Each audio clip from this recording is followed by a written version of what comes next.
Ideally, you should practice every day, or at least not have more than 1 or 2 days where you don't. I always start with some breathing, just kind of reminding myself to kind of breathe using the diaphragm, not to breathe from up here, to breathe from down here.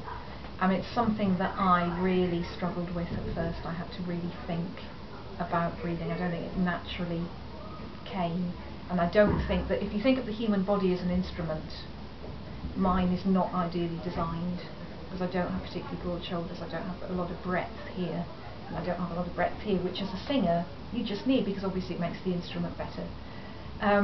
So start with breathing,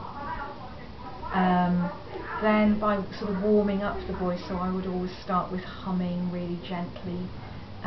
The other thing, of course, and it kind of comes as second nature once you've done some training, is to keep the palate open, so to have a completely open throat.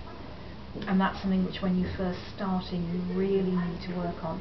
So you've got to imagine that you're yawning, and when you do a really big yawn, it opens the throat like that, and after when you're singing, that's how you sing all the time. So I would be incapable of singing not like that, but it's one of the things that when you first start you really have to learn. So certainly as a beginner I'd really focus on that. And then things like scales, just to keep your range, so that you're using the whole of your voice when you're practicing, and also it helps to keep it very accurate, especially if you do chromatic scales, especially when they're coming down, because it's very difficult to keep a pitch, and pitch is really important. So those are the sort of, I suppose those are the really fundamental exercises that ideally, as I've said, you would do every day, and certainly not miss more than a couple of days.